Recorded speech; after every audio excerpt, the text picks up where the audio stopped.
Meu nome é Edna Rodrigues Lobo, fiz parte da igreja durante 9 anos. Meu propósito de estar na presença de Deus era a salvação, a minha família, os meus filhos. Eu tenho um filho que por 10 anos foi presidiário e vivia no mundo do crime, e o que eu queria era só que Deus transformasse ele, que ele pudesse ser transformado para viver uma nova vida. E eu fui buscando por isso, eu dava sempre o meu tudo, fazia o meu máximo. Eu fazia parte do grupo de evangelização, fiquei um tempo, trabalhei com as crianças, e aí depois eu fui pro grupo fazer evangelização lá fora com as mulheres, com as esposas. E durante esses 9 anos, meu filho nunca recebeu uma visita de nenhum pastor, de nenhum obreiro, de ninguém que fazia obra. E aí eu comecei a questionar, a falar para Deus que eu queria uma resposta. Pedir para Deus que se aquele não era um lugar que era para eu estar, que era para Ele me mostrar, para Ele abrir os meus olhos, para Ele trazer para mim tudo aquilo que se porventura eu tivesse escondido, né? Se aquele não era o lugar para eu estar. E aí Deus foi me mostrando aos poucos. Deus foi me mostrando que eu estava afastada da minha família, que eu não visitava mais as pessoas da minha família, que eu não tinha mais convívio com os irmãos de outras denominações que antes eu tinha, pessoas que me abençoavam com orações, com um abraço, com uma palavra amiga. E aí eu fui percebendo o quanto eles mexem com a vida da gente. Tipo, se você tá ali, não é para você se misturar com os outros, para eles não falarem para você da igreja, para eles não tirarem você da fé. Na verdade, se você tá firme na fé, não é uma palavra de alguém que vai tirar você dela. E eu fui começando a perceber isso, que estava errado, que, sabe, e eu via jovens que estavam ali sem os pais estarem, brigados com os pais, alguns deles saíam de casa. E quando eu me afastei, a minha filha mais nova, a minha caçula das meninas, ela também foi embora de casa, também não quis mais saber de mim, nem dos irmãos, nem da família.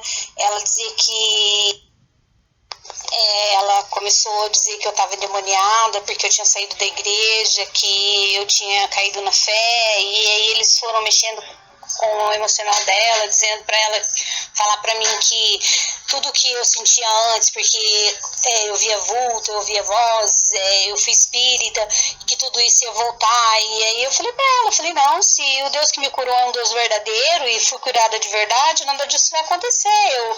Eu vou ficar fora. Eu não tô saindo de Deus, eu tô saindo daquele lugar. E aí assim foi, ela foi se distanciando e foi ficando cada vez, né, foi morar com um grupo. E assim, e as pessoas que são de lá, eles passam por mim, eu posso contar no dedo, 2 ou 3 pessoas que ainda falam comigo, obreiros, pessoas da igreja. O restante eles passam e fingem que não me vê, me ignoram. E a última conversa que eu tive com a esposa do pastor, que era meu líder, né, do grupo no qual eu fazia parte, que era o grupo. Ela me chamou para conversar, queria saber por que eu não estava indo nas reuniões, e eu disse para ela que eu não queria mais, que eu não ia mais fazer parte do grupo, que eu estava saindo da igreja, que Deus tinha me mostrado coisas que eu não queria mais estar ali, e pronto, acabou. E aí ela falou, não, precisa conversar com o pastor, dar uma satisfação, tá? Eu falei, não, tudo bem, então se eu tiver que conversar com o pastor, eu vou conversar. Aí eu falei para ela, mas eu sei que ele vai falar para mim que eu... Ela falou assim, mas óbvio que ele tem pra falar. E daí, só que eu já sabia o que ele ia falar. Aí ele falou pra mim, não, mas o tudo talvez é tempo. Eu falei, pastor, eu venho na igreja terça, quarta, quinta, sexta, sábado, de manhã e sábado à noite, que é reunião do grupo. E no domingo eu venho de manhã na reunião e à tarde eu venho para participar do... Que mais? Que tudo mais de tempo vocês querem? Eu não tenho mais nada. Eu já derramei o meu tudo. Eu já derramei todas as lágrimas, eu já deixei tudo que eu tinha, tudo que eu não tinha. Falei, eu não entendo. Que tudo mais Deus quer de mim? Falei, o meu sangue? Aí ele ficou sem ter resposta para me dar, e aí eu fui embora, saí. E já faz mais de 1 ano e a minha filha continua lá. Agora tá namorando um lugar, né? E dizem que ela vai se casar, mas eu tô orando e eu peço pra Deus que Ele mostre pra ela o que Ele mostrou pra mim, sabe, pastor? Tudo que Ele mostrou pra mim, tudo que Ele me fez enxergar. E aí, assim, quando você é de lá, você não pode ver internet. Eles não dizem assim, você não pode ver. Eles dizem, é bom que você não veja, para que você não se influencie. Então, eles dizem que é bom que a gente não veja televisão, né?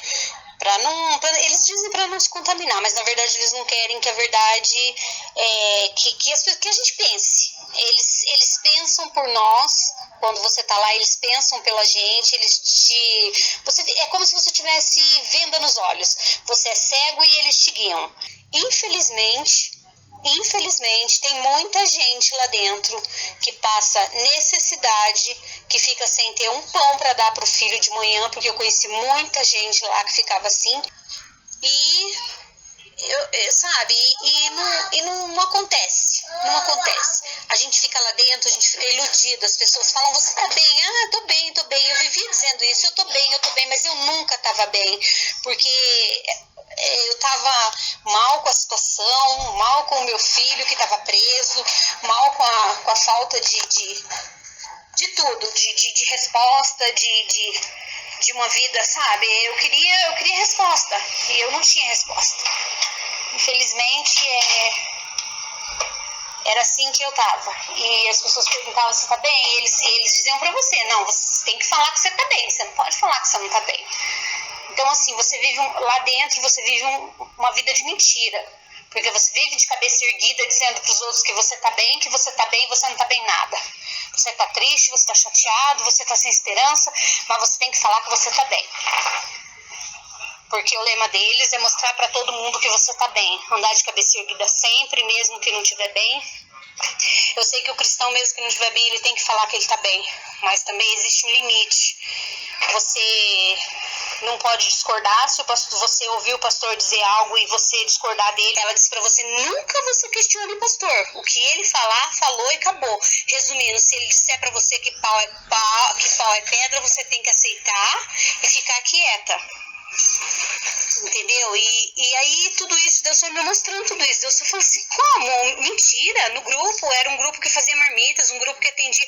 E aí eu fui percebendo que o grupo só acontecia, só existia em épocas de campanha política. Quando acabava, que aquele pastor, denominado pastor lá, era eleito, o grupo sumiu, o grupo acabava. Um dia disseram que tinham roubado todas as panelas, as coisas do grupo, e o grupo acabou. Simplesmente o grupo acabou. Ninguém entendeu, ninguém explicou, ninguém entendeu? Então, tudo isso, Deus foi me mostrando. E eu fui vendo as mentiras, os enganos, e tudo isso foi mexendo muito comigo, e Deus foi falando comigo, e eu decidi sair. E eu não vou mais voltar para aquele lugar.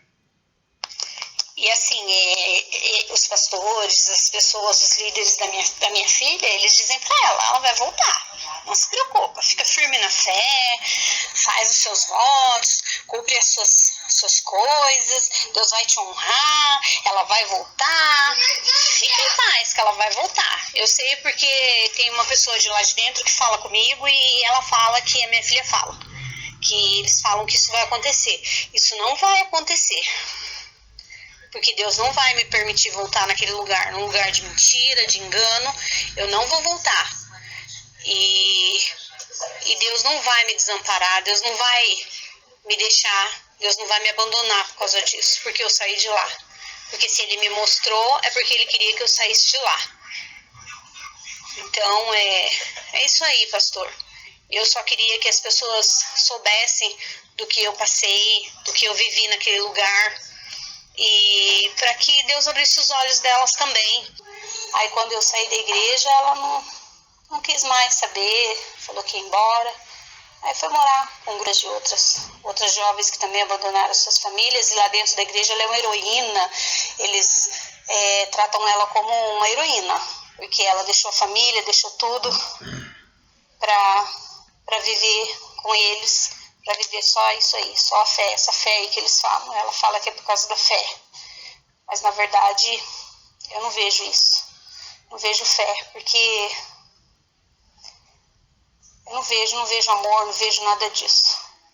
É muito triste você ter uma filha que você cuidou, que você amou, que você trouxe ao mundo, que você fez tudo que estava ao seu alcance para cuidar dela e ela te vira as costas e vai embora, simplesmente vai embora.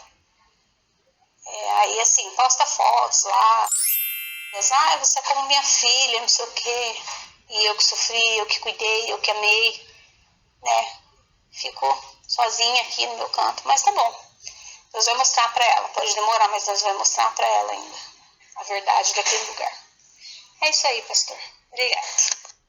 Pastor, o senhor pode usar a minha história, os meus fatos para contar através das redes sociais. Inclusive, o senhor pode dizer o meu nome, né? Edna Rodrigues Lobo, tá? Eu dou total liberdade para o senhor expor os meus fatos, porque eu quero que realmente as pessoas saibam do que aconteceu comigo, do que eu vivi e de que Deus me libertou desse lugar, Deus me libertou de tudo aquilo que estava me oprimindo, de toda aquela mentira, de todo aquele lugar que não é de Deus. Então, eu quero que o senhor possa contar tudo isso e dizer meu nome, inclusive, tá bom? Obrigada, pastor. Deus abençoe o senhor.